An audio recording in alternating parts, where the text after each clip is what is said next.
আজ আমি আপনাদের তৈরি করে দেখাবো খুবই সহজ উপায়ে। আগের দিনে যখন ব্লেন্ডার ছিল না, তখন গ্রামের মানুষ কীভাবে আমসত্ত্ব তৈরি করতো সেই পদ্ধতিটি আপনাদের সাথে আজ শেয়ার করব। আসসালামু আলাইকুম, সবাইকে স্বাগতম উম্মে সালমাস কিচেনে। আমি আপনাদের আজ তৈরি করে দেখাবো কাঁচা পাকা আমের আমসত্ত্ব। আমি এখানে প্রায় অনেকগুলো আম কেটে নিয়েছি, বড় একটি হাঁড়িতে দিয়ে দিয়েছি সেদ্ধ করার জন্য লবণ আর শুকনো লাল মরিচের গুঁড়ো দিয়ে দিয়েছি। বেশ ভালো করে নেড়েচেড়ে কিছুক্ষণ রান্না করতে হবে, তারপর পানি উঠে আসবে।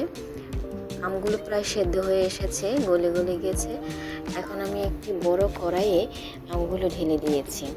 আচারের অন্যতম প্রধান একটি গুরুত্বপূর্ণ কাজ হচ্ছে আচার সবসময় একটু রান্না করার সময় নাড়াচাড়ার মধ্যে রাখতে হয়, না হলে হাঁড়ির তলায় লেগে যেতে পারে, পুড়ে যেতে পারে, আচারের স্বাদটা নষ্ট হয়ে যেতে পারে।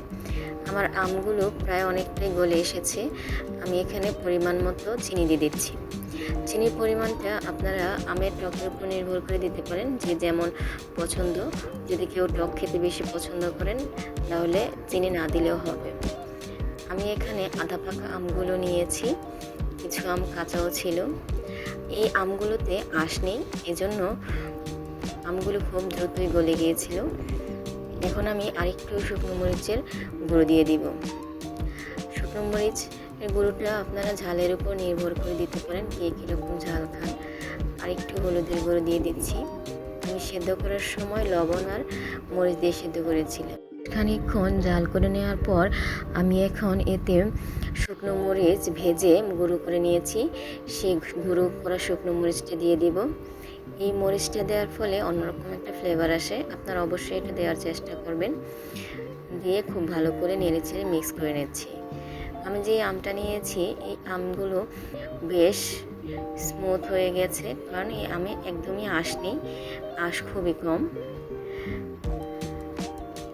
এখন আমি দিয়ে দিচ্ছি পাঁচফোড়ন।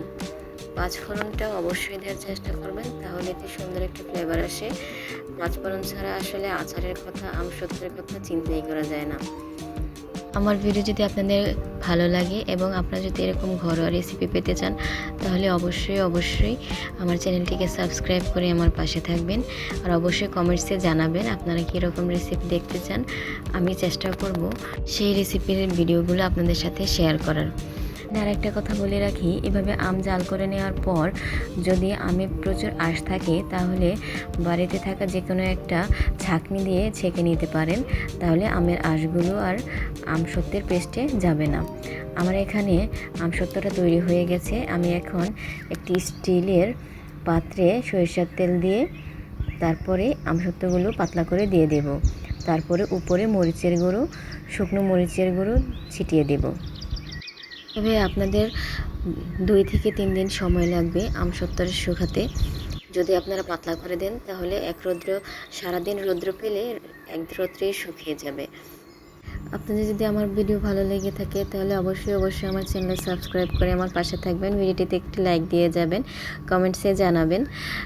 আল্লাহ হাফেজ।